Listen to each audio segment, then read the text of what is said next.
We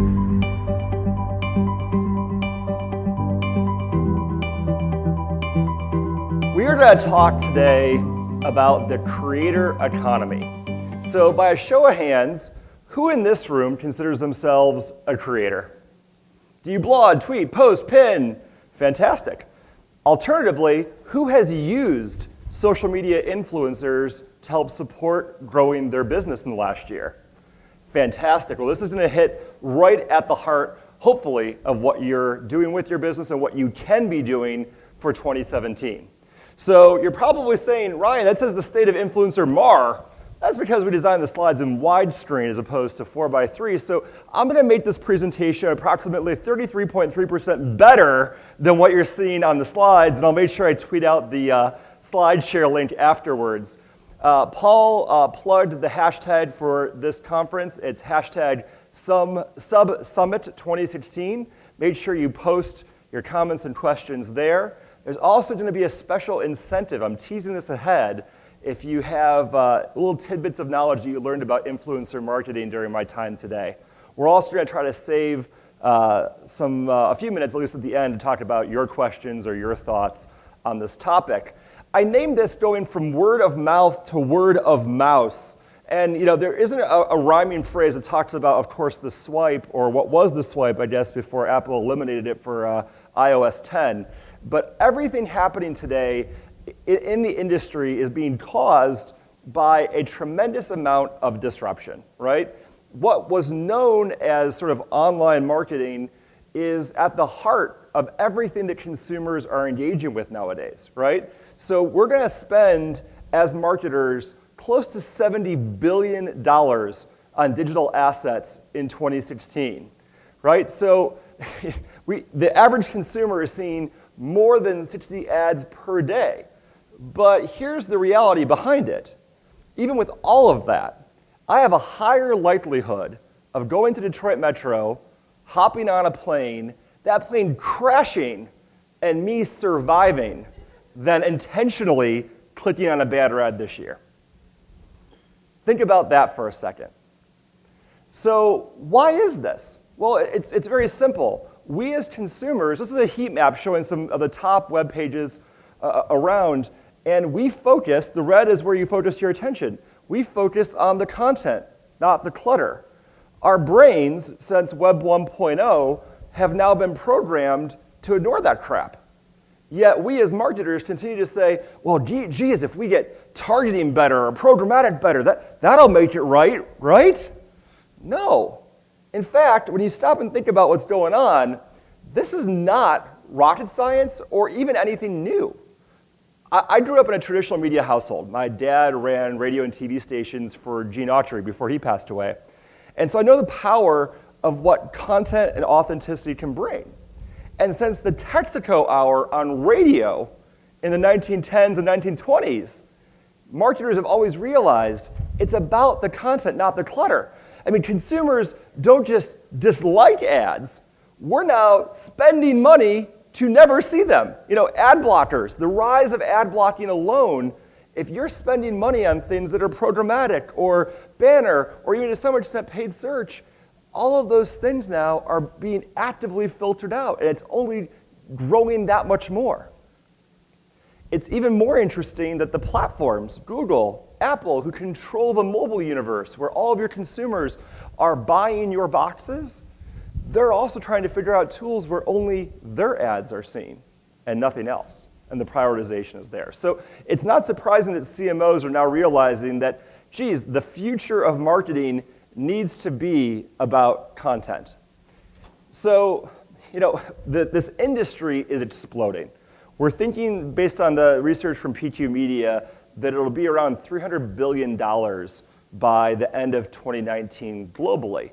And that probably comes as no surprise because when marketers were asked to rank the effectiveness, God bless you, of the top 30 advertising and marketing spends, they put content marketing and influencer marketing, which is box 1 and box 3, in the top 3 positions of all the things that they had done between 2014 and 2015. And when you stop and think about, just on a very basic level, marketers are searching for a better solution. I pulled a very simple Google search topic, and you can see that content marketing and influencer marketing are leaping over the last 18 months or so. Yet, when you juxtapose that with banner ads or display, you can start to see that interest is substantially declining. So the shameless plug here, what is Izea?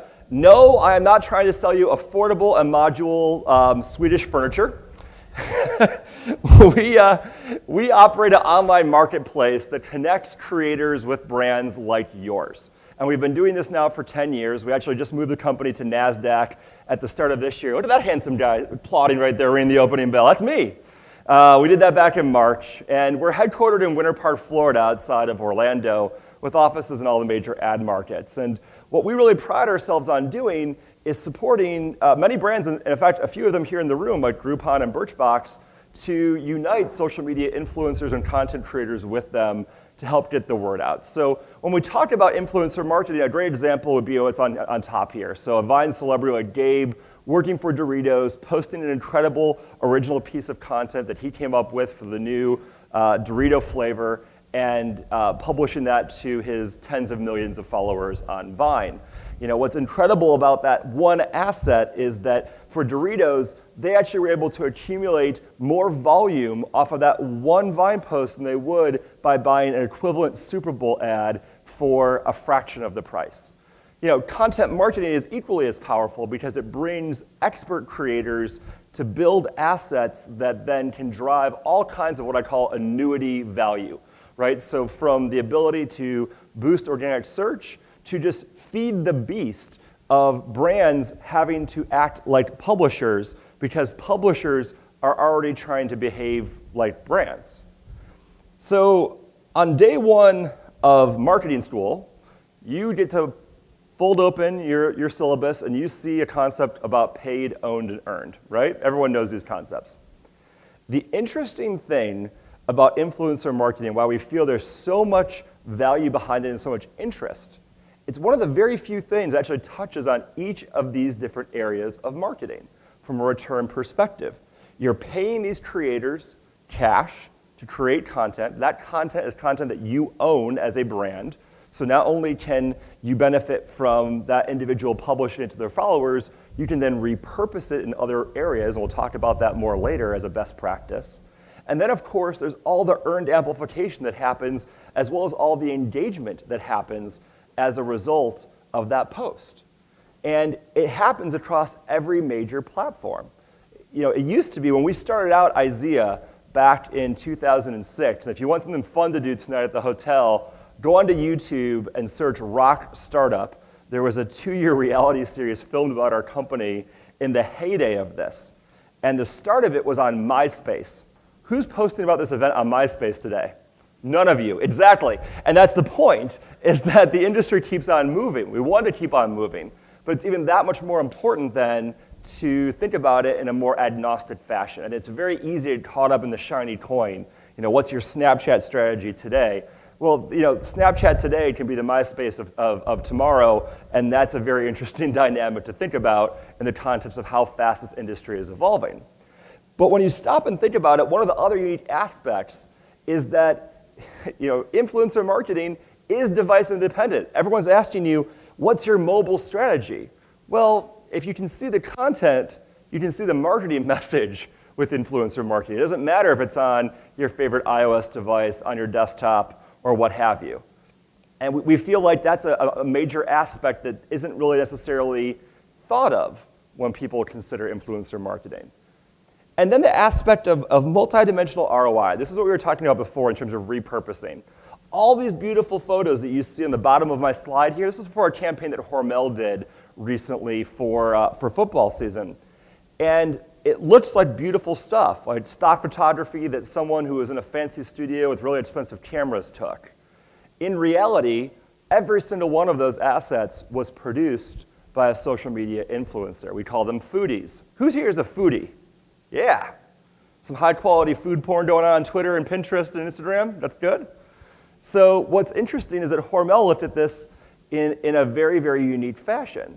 They said, What if not only we have these original posts that might appear on these foodies' blogs or Pinterest boards or Instagram feeds, but because we can license them as part of the influencer marketing agreement, we're going to use them in print ads.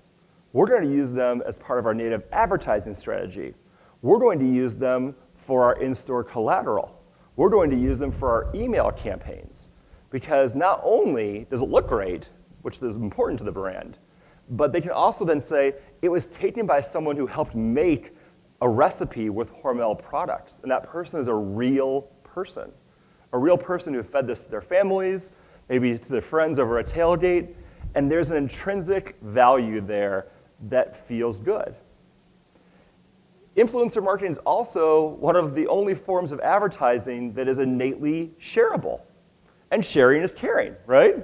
When was the last time you took a screen grab of a banner ad and sent it to your friend and said, look at the HTML5 animation on this. I mean, it's beautiful.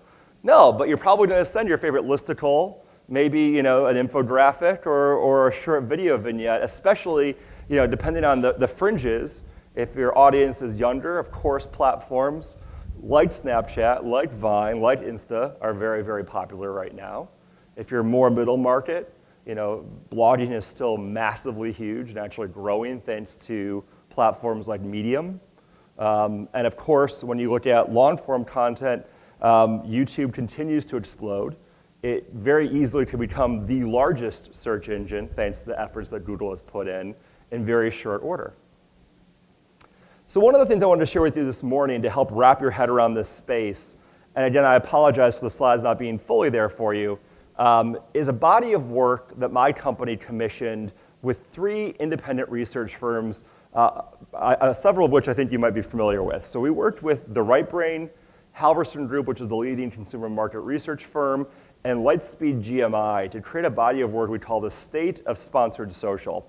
And the mission of this project was to look at the industry in 3 lenses. That of the creator, or the influencer, that of the client or marketer, and for the first time this past year, that of the consumer. So how are they looking at these trends and absorbing the marketing messages compared to other things that they see in their daily lives? So we're going to start with the marketer responses here. And again, if you want the full study, it's available on our corporate website, which is corp.izea.com. You can download it for free. We talked about this before in terms of effectiveness, and this blew our minds. So we asked marketers to stack rank the top 30 approaches that they invested in the last year and compare them to the year before in terms of how they subjectively ranked their effectiveness. And influencer marketing was the 3rd most effective thing that they did in their mix, following experiential and content marketing. What was particularly telling is we asked about the momentum of regard. So in this chart, the green bars indicate positive momentum. The red bars indicate if you have friends who are in sales for things like magazine or radio, you may want to buy them a very stiff drink because the money is shifting away from those areas in terms of regard of effectiveness. This is also a very common question that I get. Hey, Ryan, I am brand X. If I want to buy a single sponsored post, say on YouTube, how much would you say I should pay? These are averages. So to give you some context here, our company alone has done 3.5 million transactions. So averages are a little bit dangerous, but this helps at least give you some leading indicators because on one hand, you may have a screen celebrity or what I would call a web celebrity, a YouTuber, who commands a much higher dollar premium than an everyday person who, when you string a bunch of those folks together in aggregate, may cost less but actually outperform over time. So really it comes back to your strategy. And what you'll see here is that on an average basis, things that tend to be more staying, not surprisingly, command a higher premium. So things like a YouTube asset, one of the things that we believe is special about that is that it has a start date, it has no end date, right? It launches, and then it actually becomes indexed. So if you're looking to see a piece of content about your favorite product a year from now, and it's gotten a lot of organic engagement as a result of a paid influencer opportunity, it's going to yield a much better outcome for you. On the creator side, we looked at this in a couple of different ways. The first of which was talking about where is their income coming from. One of the things that was particularly notable was that compared to the year previous, display ads were actually over 50% of creators' incomes. It was down to 24% this most recent year. Sponsored posts accounted for more than half of their livelihood. And what does that tell you? It tells you a couple of things. We've already talked about the decline of programmatic commodity buying and volume media, but it also suggests a very implicit aspect of all this, which is that creators' reputations are paramount to this. They do not want to be paid shills. If they're hedging their livelihood on working for a brand, they want to work with a brand that they genuinely care about and know that their followers will find value in. I take probably a little bit too much joy in watching what I call paid shill flameouts happen every so often. My favorite one recently was a woman. She runs a dietary blog and YouTube channel, and she's done it for a while now. And one of the things that she talks about is how, amongst other things, she doesn't drink caffeine. Understandable. I don't know how she survives. I live on caffeine, but she does not drink caffeine. Yet, one day, a post came up, a sponsored post that she created for a company or a brand you might be familiar with called Diet Coke. And she was talking about how Diet Coke helped her start her morning off great. And that caffeine was a great substitute for coffee when she was getting her 3 kids out the door to school. You can only imagine what the engagement off of that post looked like from her followers, who believed her that she would never sell herself out. So think about that. If she had gotten paid whatever it was, 4 digits, 5 digits, by Coca-Cola to do that post, yet she just hurt her integrity, she's now ruined over half of her earning ability for the future. That said, prices overall are increasing. So what's happening here is that the frequency of sponsored social projects that creators are taking is actually decreasing on purpose. So you're going to see frequencies that range about a quarter of our population said they do these about once per week, and a quarter of them said they do it about once per month. And that's really interesting because when you look at the trends, the frequency the year prior was a lot higher on a tighter interval. And then where are these creators creating? It's interesting, the purple bars are the short form mediums, the gold bars are longer form mediums. Far and away still, Twitter, Facebook, and blogs are the top 3. The biggest grower last year was YouTube, not surprisingly. We're also seeing a lot of traction in Pinterest and Instagram, but those were like sort of just giant spigots. When they turned on, the traffic was there almost overnight like magic. Has a lot to do in the case of Instagram because of all the support that Facebook has put behind it. So the growth rates just aren't as impressive when you stack rank them as they were for things like for YouTube. One of the other things that's interesting is the decline of platforms that used to be very, very important. Tumblr, for example, and Flickr. Snapchat still has some regulatory issues, especially with the egregious amount of minors that are on the platform. You know, one of the things that you may not be aware of is that Snapchat doesn't collect age when you register. However, there's a lot of independent work that's been done, and studies are showing that up to 85 to 90% of the base might be under the age of 21, which is problematic for most brands. So one of the things that people also ask me frequently is, what is most important to the creators when they're considering working with a brand like yours? Interestingly enough, what you're paying them is not even the most important thing. It is the fit. Are they proud to represent your brand? Do you have a quality offering? And do they think the audience will find your particular product relevant or interesting as they develop assets on your behalf? One of the other things we're going to talk about, so we've really focused on the word of mouth so far, it's the offline word of mouth, or WOM, that's equally as powerful. When creators are paid to work on behalf of brands, almost 90% of them will tell friends verbally offline. How incredible is that?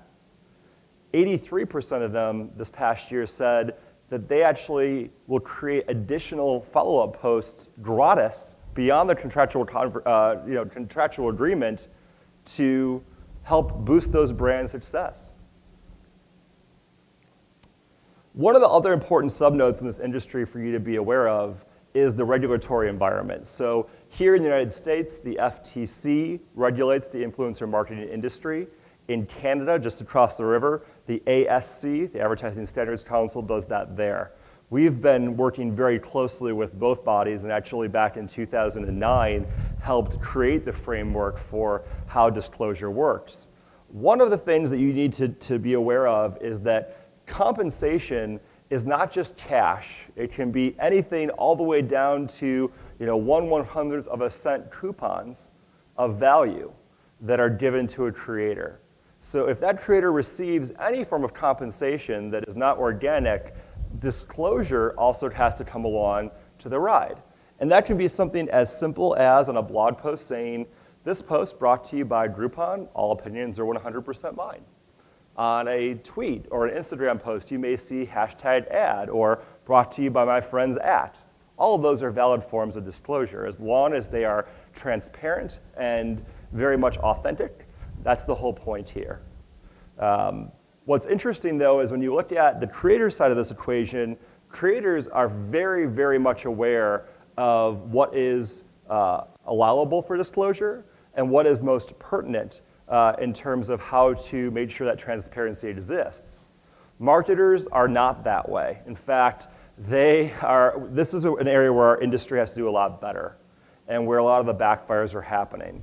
So ultimately, in the end, what has to really occur here is that we want to be able to help marketers understand that getting your word out is critically important. We all know that. However, if you're not doing it in a way where it's compliant, you're going to run into some troubles. And there's a lot of other supporting documentation, again, online, talking about this space that if you want to get more educated about, feel free to do so.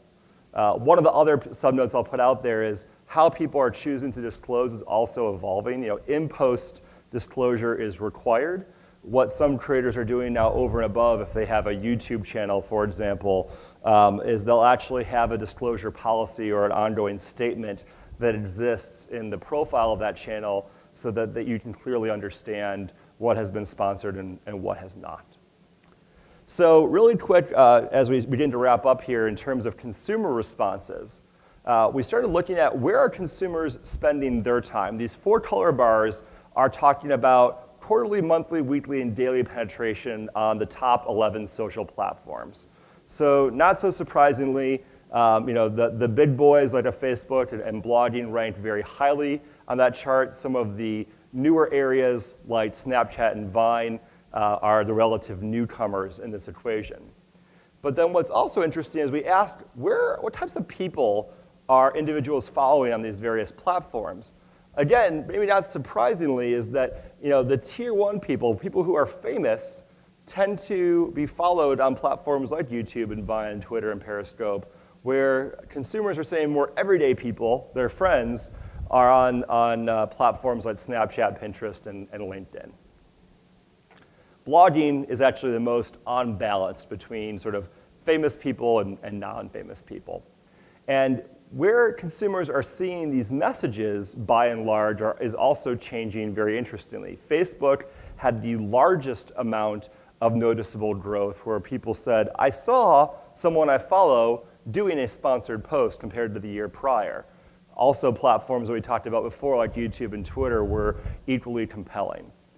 We then wanted to understand, all right, on those platforms, which are most effective to you? Interestingly, things that were live, like Periscope and Snapchat, ranked the highest, where things that were not live and longer form actually were on the lower end of the scale, but still very high.